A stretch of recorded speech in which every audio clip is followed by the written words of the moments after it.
You might think you know Betty Boop, but here are 12 facts you may not have known about Fleischer Studios' most famous flapper.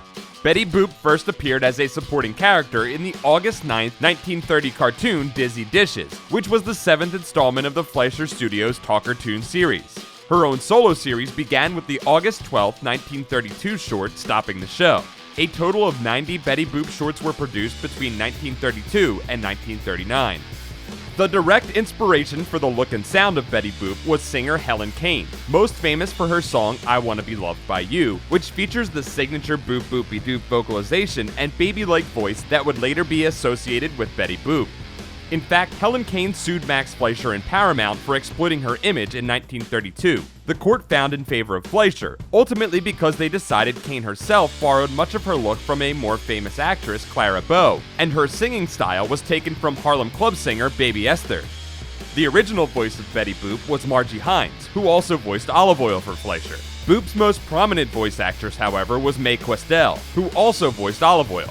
Among many other Boop voice actresses, prolific voice actress Tress MacNeille is a notable recent performer of the role. In her earliest appearances in Fleischer Talkertoons, Betty Boop was designed to be an anthropomorphic French poodle, a girlfriend to Fleischer's talking dog hero Bimbo. Her name was either Nancy Lee or Nan McGrew in these early shorts. She would not become fully human until the 1932 short Any Rags? In 1934, Fleischer began a series called Color Classics, their earliest color films. The very first was the Betty Boop short Poor Cinderella, which is the only color Betty Boop short of the Fleischer era.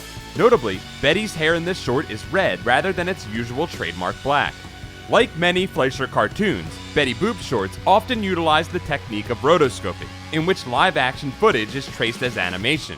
Perhaps the most notable example of this is in the short Minnie the Moocher, in which legendary musician Cab Calloway is transformed into a dancing ghost walrus leading a chorus of ghosts and skeletons in a rendition of his signature song. The 1933 short Popeye the Sailor was nominally a Betty Boop cartoon, but was, as the name implies, the first film appearance of Popeye and his supporting cast, kicking off their long-running franchise. Betty herself only makes a brief appearance, dancing the hula with Popeye.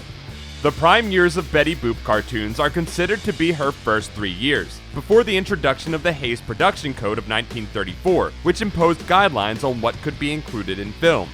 In post-1934 Betty Boop shorts, Betty's sexual image was greatly toned down, and she soon turned into a wholesome working woman instead of a sexy jazz baby. Betty Boop was revived as a property by 2 TV specials in the 1980s, The Romance of Betty Boop in 1985, and the Betty Boop Mystery Movie, aka Betty Boop's Hollywood Mystery, in 1989. The 1985 special was produced by Bill Melendez and Lee Mendelson, the producers of the numerous Peanuts TV specials. King Features Syndicated distributed a Betty Boop comic strip drawn by Bud Coonahan from 1934 to 1937. They distributed a strip co-starring Betty Boop and Felix the Cat called fittingly Betty Boop and Felix.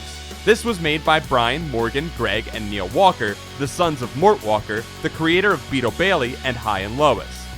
In 1990, First Comics released an original Betty Boop graphic novel by Joshua Quagmire, Milton Knight, and Leslie Cabarga. Dynamite Entertainment is currently publishing an all-new Betty Boop comic book series written by Roger Langridge and with art by Giselle Lagace. That's it for this episode of You Think You Know Cartoons. Don't forget to like this video, subscribe to Comics Alliance for more cartoon facts, and check out comicsalliance.com for more cartoon awesomeness.